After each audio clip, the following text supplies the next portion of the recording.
Hello and welcome to the first ever virtual panel for the Kitchen and Bath Industry Show. I'm Jason Keller, Senior Channel Marketing Manager for Kohler Co, and it's my pleasure to introduce you to the KBIS Next Stage as we host The Crystal Ball, Predicting the Unpredictable for 2021. Today's discussion will explore how the events of 2020 will influence and drive design trends in 2021 and beyond. Our moderator is Breegan Jane. Breegan is a designer, entrepreneur, lifestyle expert, and philanthropist, and you may recognize her from HGTV's Extreme Makeover Home Edition. Today, she's joining us live from her home in Los Angeles. Stay tuned for a captivating conversation and some great predictions from our panelists, designer Arianne Bellizaire, the Shade Store's Ellen O'Neill, and our very own Kohler Chief Designer, Seth Stevens. When the panel wraps, please join us at Kohler's virtual booth to see and experience our new products across faucets, sinks, tubs, vanities, lighting, intelligent toileting, water monitoring products, and more. To Breegan, our panelists, and our guests, thank you for joining us. Breegan, take it away. Well, hello, everyone. Welcome to the KBIS Virtual, and thank you for that great message from our sponsor, Kohler. Welcome to the Crystal Ball, Predicting the Unpredictable for 2021. We are here today to find the opportunity in unpredictable circumstances. We want to talk about what insight 2021 has provided us for the design community. Please join us today in a discussion about how we leverage our learning, continue innovating, and taking design from reactive to timeless. And I am Breegan Jane, and I want to introduce you today to our lovely panelists. Miss Ellen O'Neill, I am going to start with you. Ellen O'Neill is the SVP of Creative and Visual. She provides strategic brand direction for the Shade Store customer experience. Previously to this role, Ellen was the Director of Strategic Design and Intelligence at Benjamin Moore, a unit of Berkshire Hathaway. Ellen was previously the VP for design at St. Regis Hotels and Resorts, which is a luxury hospitality brand in the Starwood portfolio. Ellen has served as Global Vice President of Ralph Lauren Home and Design, and we are so lucky to have you today, Ellen. Next up, we have Arianne Bellizaire, and she is the principal designer of Arianne Bellizaire Interiors. She is award-winning Baton Rouge-based interior designer, and Arianne is the certified true color expert. Arianne has received many awards and achievements in her design career and is currently listed as one of the top 100 influential blogs. Her work and expertise have been featured on Forbes, Rural Daily, House Beautiful, Good Housekeeping, Business of Home, USA Today, and she is a ray of sunshine, and she brightens up our panel with her presence today. Lastly, joining us, we have Seth Stevens. Seth is the Chief Designer of Luxury Space at Kohler.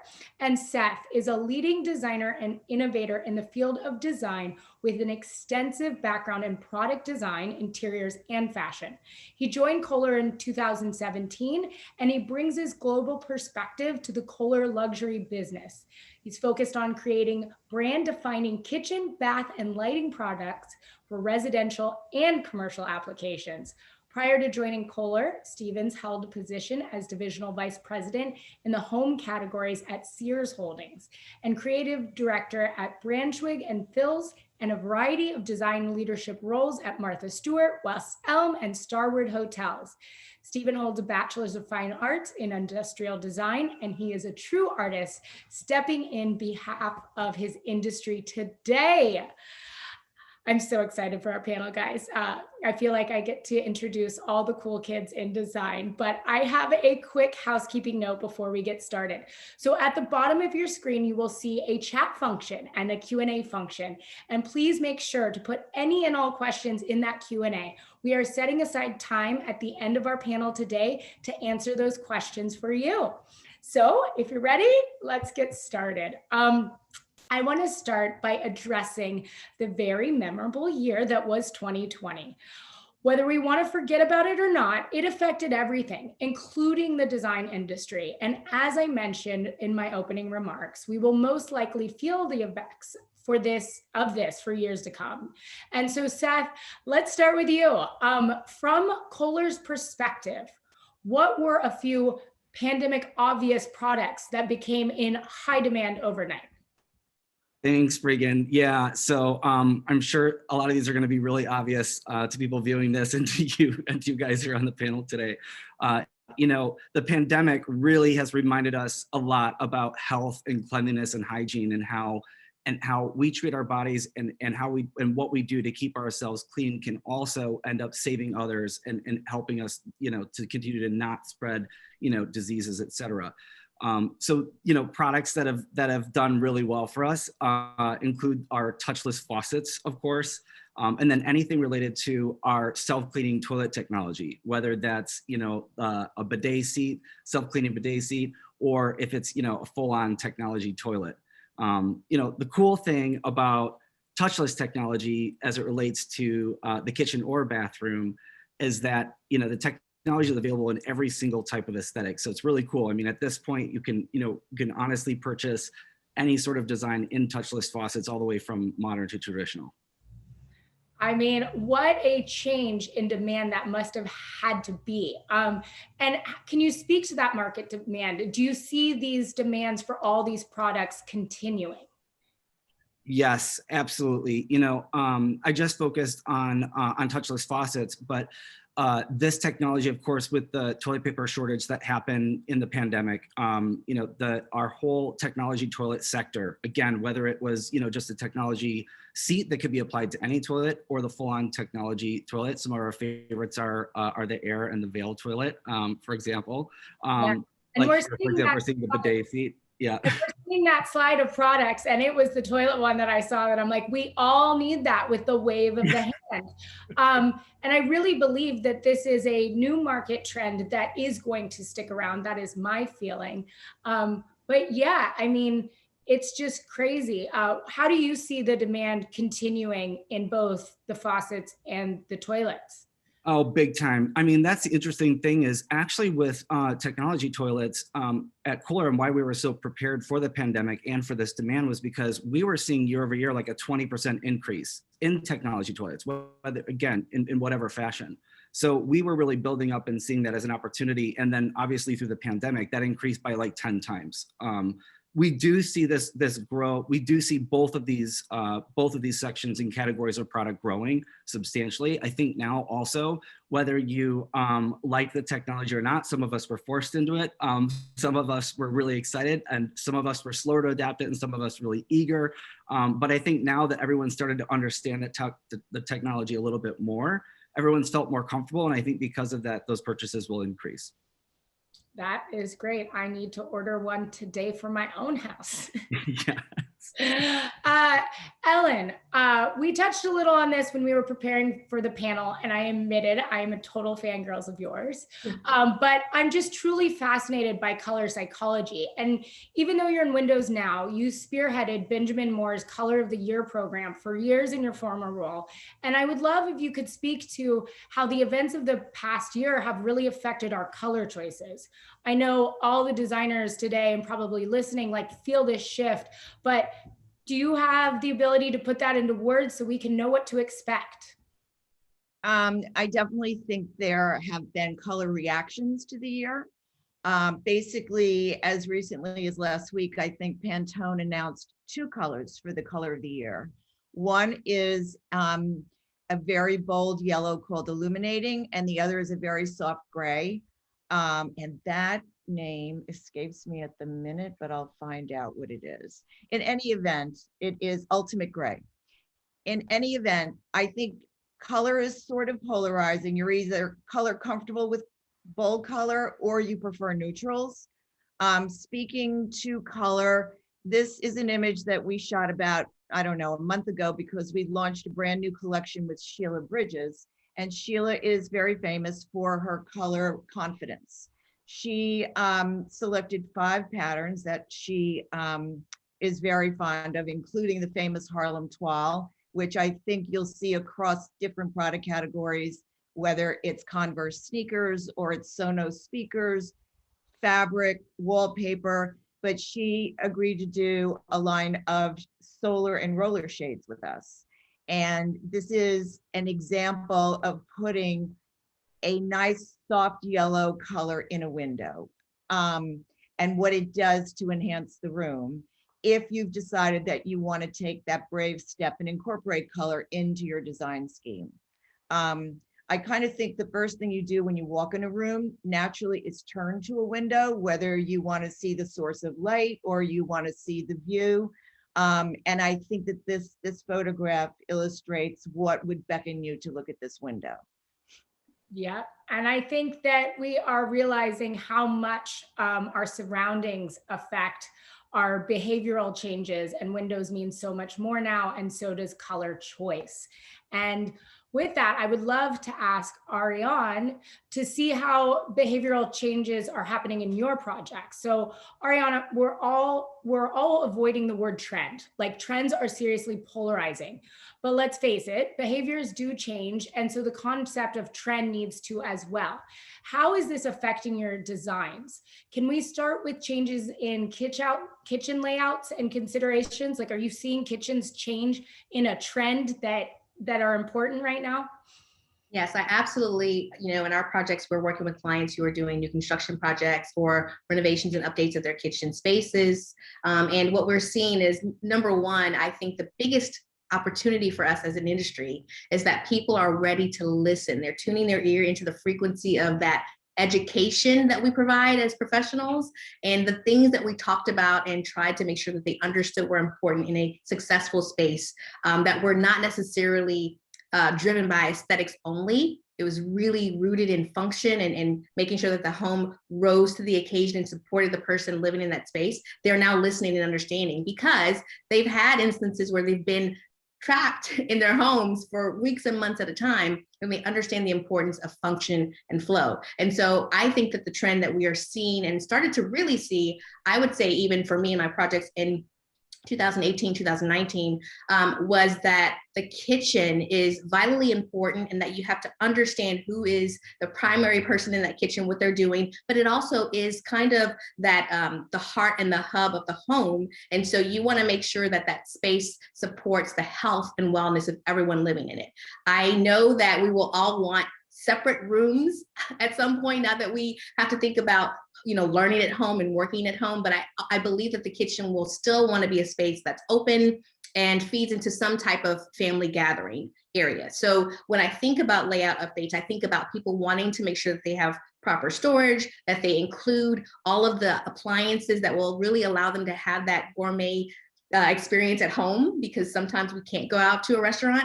And I also think that people are open to and understand that things like the faucet aren't just to distribute water and fill a bowl. It can be a tool in our sous chef in some cases in the kitchen if that technology component is included.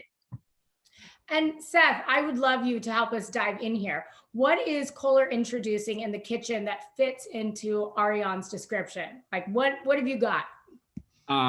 So many items. I mean, anything related to, like I was mentioning, touchless technology and faucets that we're introducing constantly. And I like what you were saying about this still being the heart of the home, and really speaks to the cleanliness factor. And that's really those high contact areas. And that's really where we're starting from. One item that we talked about that we're really excited about is our Iron Ridge sink. Comes in a whopping 8 colors. So really can customize the space of any kitchen. We love it because it's a modern take on a traditional farmhouse aesthetic. So this is one item that I also think really utilizes Kohler's incredible cast iron technology, which at this point, if you guys know the history of Kohler, is 148 years old. So it's 148 years of cast iron technology that we're incorporating into these designs. And I'm so glad you mentioned this product, and I love it because it comes in so many colors that are like offshoots of neutrals. And from a designer, and Ellen, to your point about color psychology, just those tiny change in shade for us as designers is so important. And we appreciate you infusing those into all your products. Okay, Arianne, take us down the hallway to the bathroom. So Seth mentioned some of the hygiene projects and these sinks, but what are your clients looking for in the bathroom? And if they're not looking in the right direction, how do you let them know what's possible? Yeah, I think the bathroom is a huge opportunity. I've always loved the idea of the bathroom feeling like it is a treat, feeling like it is our opportunity to experience a spa every day of our lives. And there are so many things that we can bring into the space to really have that experience every day. What has been interesting to me with clients is that they are willing to think about a larger footprint for their bathrooms. They're thinking about luxurious elements like, a nice soaking tub and, a shower with a steam component, and just things that you can bring in to make that bath time really, kind of help with that health and wellness feel. The other thing that's very interesting to me is they are now open to the things that we geek out on, which is the technical side. So like, what is it made of? And how does that help you? And is it hypoallergenic? And, are there features that help continue to make sure that that space that, again, should be beautiful is also one that provides the health and wellness component that you need to make sure that it's actually a really well functioning space.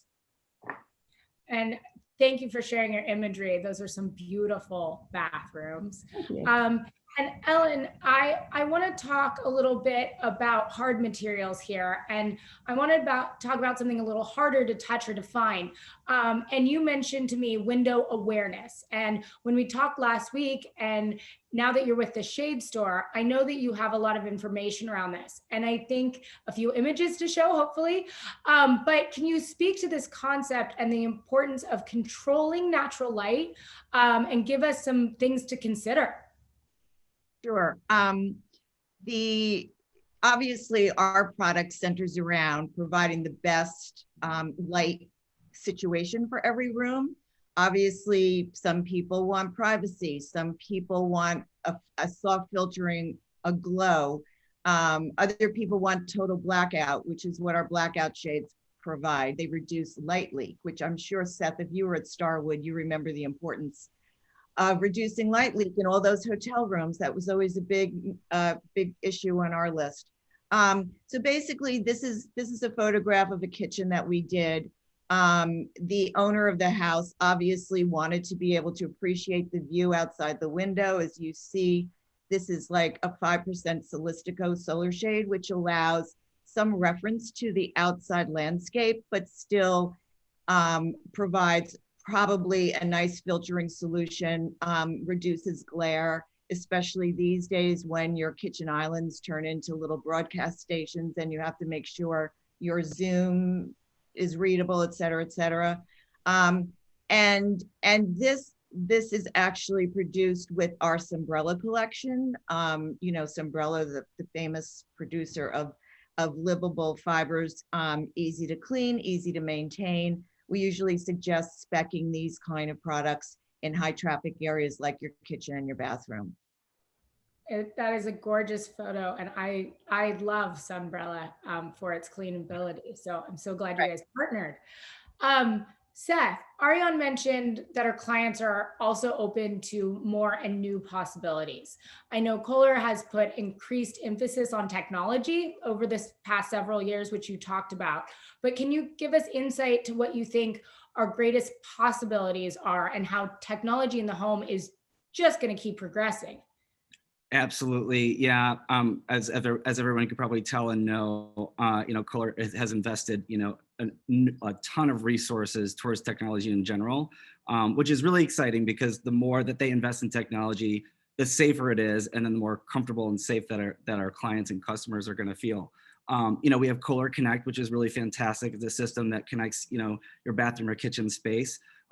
We really see there's the Moxie that was introduced last year, which incorporates music into a shower head, which is really cool. It kind of speaks to that like health and wellness idea that Arianne was talking about earlier, which is it's not just about what the technology is, but how that technology can also affect our health and wellness, because that affects like our emotions and our feelings. And listening to music that we love, for example, and applying to the senses can make somebody feel better and get them to start their day in a really great way, with whatever shower space they're using. But we really see technology.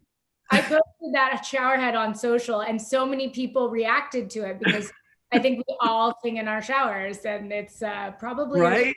a place for sanity for everyone right now.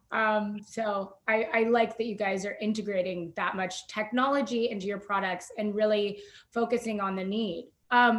I really want to give everyone today a great takeaway. And since we are all looking into our crystal balls and predicting the biggest shift you see happening in 2021 and moving into 2022, Seth, can you go first? What is your biggest prediction and takeaway for our audience today?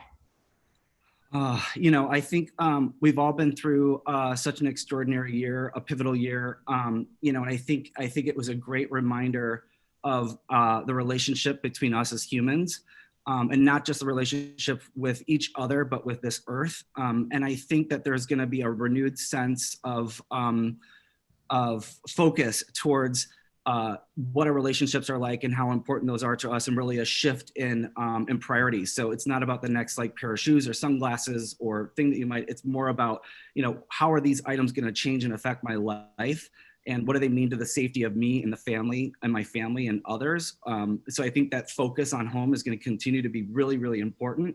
And on the earth aspect, I think it's, front and center now for a lot of people, but I think it's about partnering with companies who also believe in this earth and keeping it safe for us and for each other.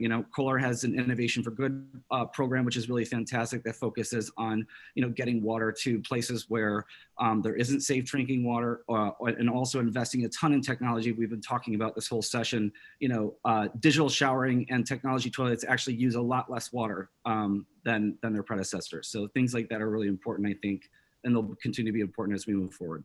We're getting to the heart of it all again. And Ellen, same question. What do you want the audience to take away? What's your biggest prediction? My biggest observation is how fortunate I feel to be in the home furnishing industry. I also take away how important home has become to people. Definitely relationships, as Seth said, but what became a command to shelter indoors or in your home became an attachment and became very important to our psyche. And I know I was in Manhattan for the whole time and everybody was fleeing Manhattan. And every time I went to go away, I ran back home because that's where I felt safe. That's where I felt comfortable. That's where I felt familiar. So that was a surprise to me that home became as important as it did, and not just a place. It just is just a real comforting state of mind. And I think all the products that lend themselves to that, whether it's soft furnishings or cocoon shaped couches or certain color palettes, but the window also emerged as almost a hero of this because people relied so much on their windows. I probably have 1,000 pictures on my Instagram of everything people did in windows to continue to feel connected, to socialize. People exercised with their neighbors through their windows. People clapped at the windows at 7 o'clock every night for the medical workers.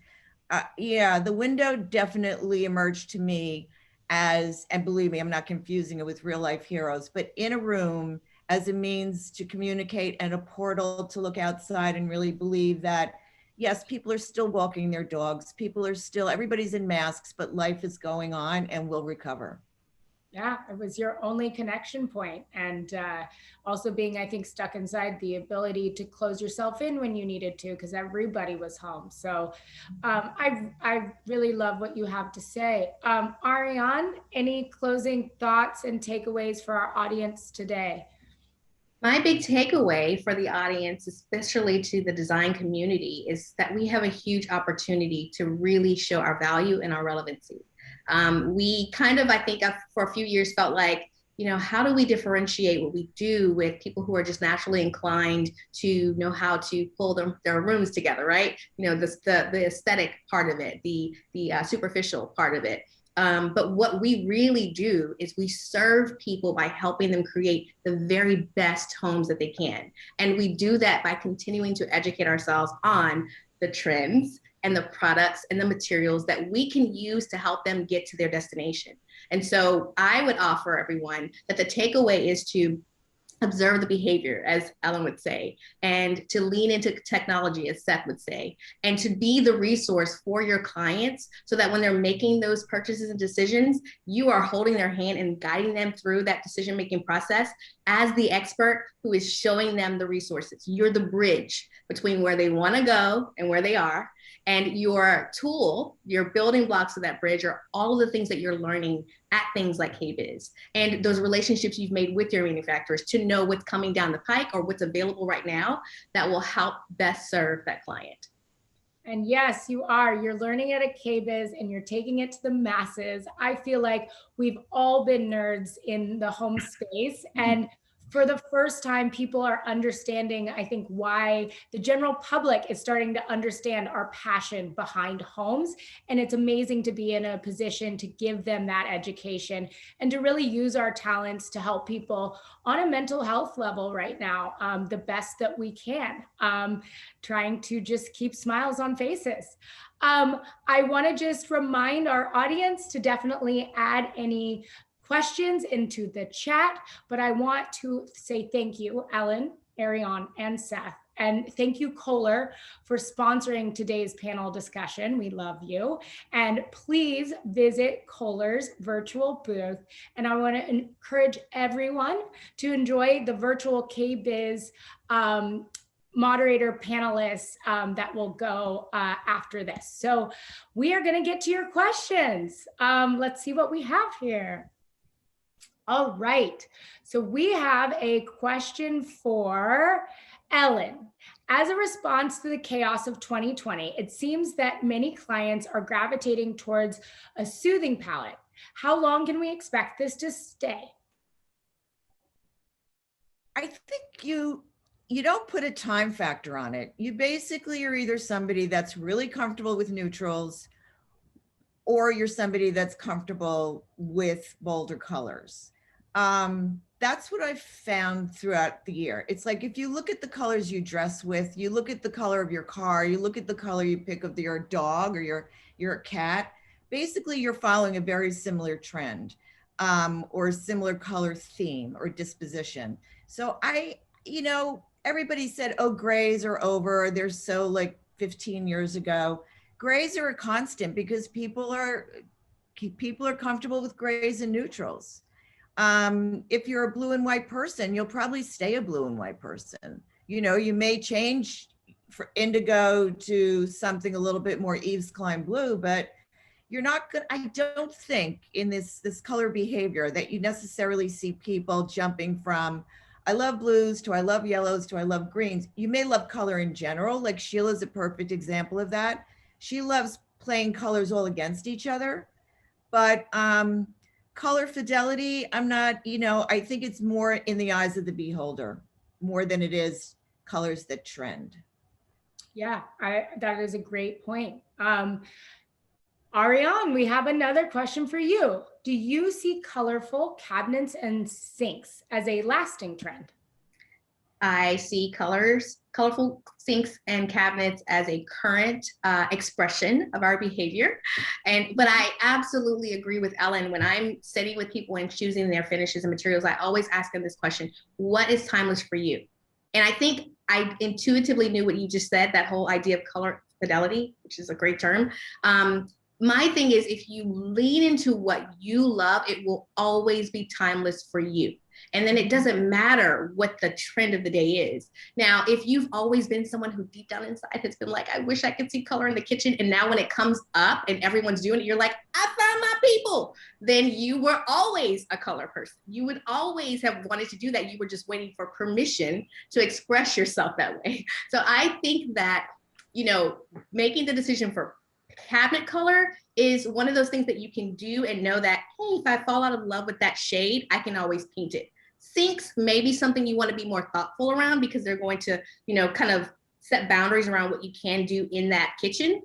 But again, if you fall in love with the sink, the tone of a sink, you love it and it's going to be timeless for you, then go for it and build your kitchen color scheme around that. And know that even if you iterate differently with different shades of cabinetry or whatever, you'll always love that piece and the shade that it is. And I think that goes back to that wellness level of the functionality of home and well-being. Be your best self and create that environment you want. I have another question, and this is to anyone, but Seth, I would love to hear from you. This one is, what will the multi-generational home look like in 2021 and beyond? What are designers considering it when it comes to health and well-being for all family members living in one space? So from children to seniors. Absolutely. Yeah, this is actually a great question. So in product design and development, we actually look and consider a lot of these things as it relates to children and definitely the elderly. We're currently working on a number of products that are really exciting that are geared towards aging in place. We're very cognizant of this population, the size of this population, and designing into it. And that goes from, everything from showering ideas to vanity ideas to ideas that really will help that population be able to stay in their homes and be able to really navigate those homes quite effortlessly.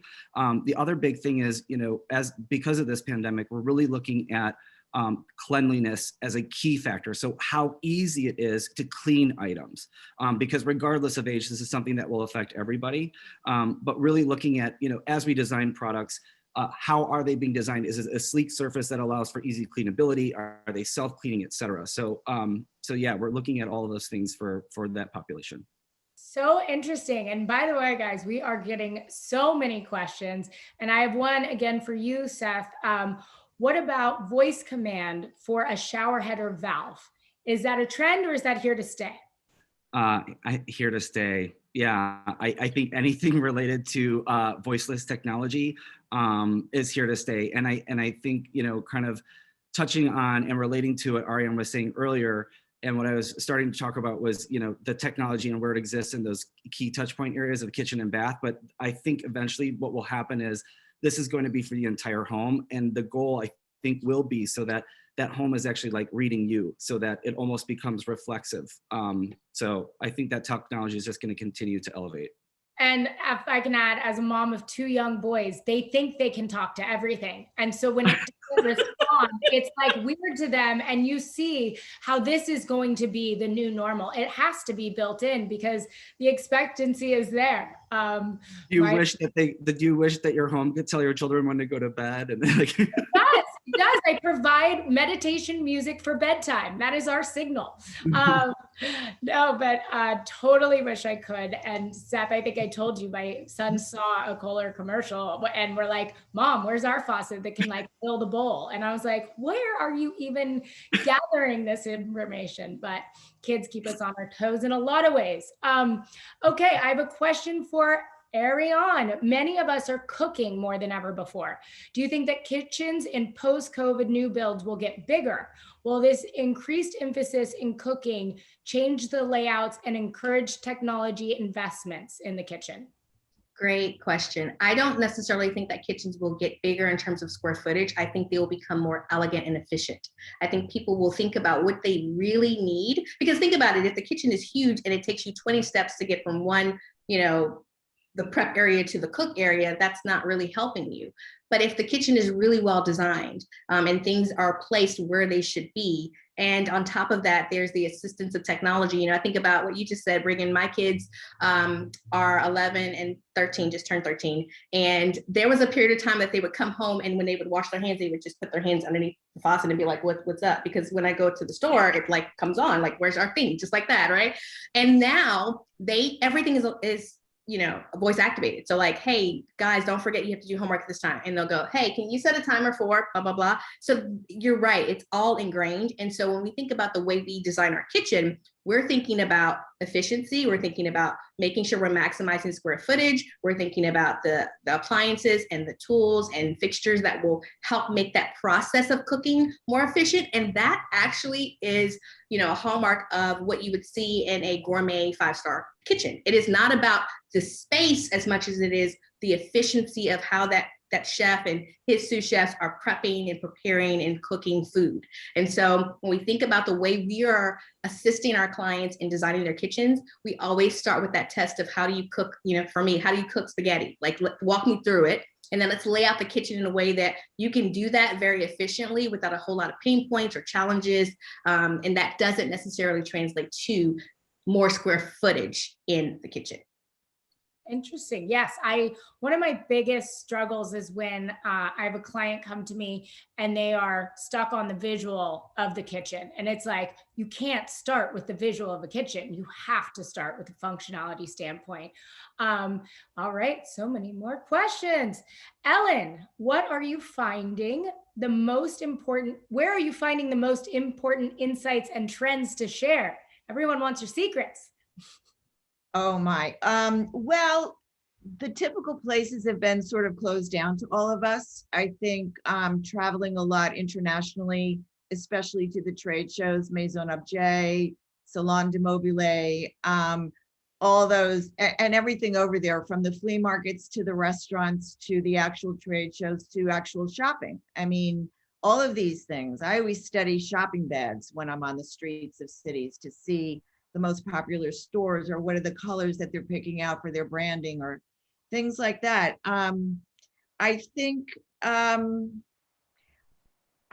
a lot of photography, a lot of Instagram. I mean, it's almost armchair travel these days is what you feel safest indulging in, rather than going out. And I haven't been on a plane in a year, so clearly, the travel has been cut off, but it does sort of propel me over to my bookshelf and to go through all those fabulous design books that maybe you kind of skim through because you did have the live action inspiration.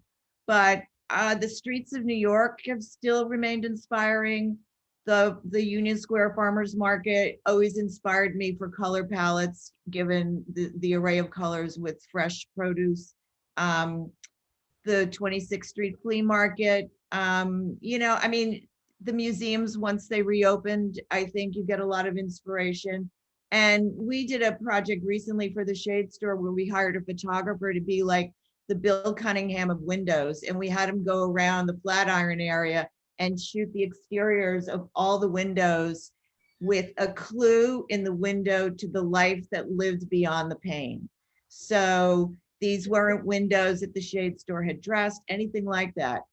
We just wanted sort of an on the street exploration of windows and what they portray of the life beyond the pane. And that was very inspiring. And Ellen, I mean, this is why I'm such a fangirl. I think the real answer here is your brain and the way you see the world, and you can find it anywhere. And so can anyone else. So can anyone else. We're so blessed to have you. Okay. Seth, are there any metal finish trends emerging from 2020 with a renewed focus on home and building comforting environments?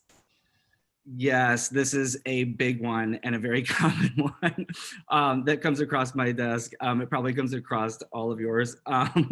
So, I think those warm finishes are still going to continue to be really important. And when I speak about warm, I'm really talking about a pretty wide range, everything from like a burnished nickel to a beautiful warm bronze. But I think everything in that kind of gold color palette is going to continue to be really important. Like, we're working on a few new finishes that are a different shade of gold, that are brush golds, that are warm golds.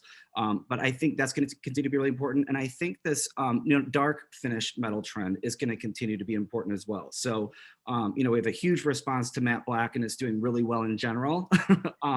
With metal finishes, we're developing a gorgeous new dark metal finish that's not matte black for Callista. That's really gorgeous. But everything kind of in that warm and then like graphite and dark to matte black are going to continue to be really important.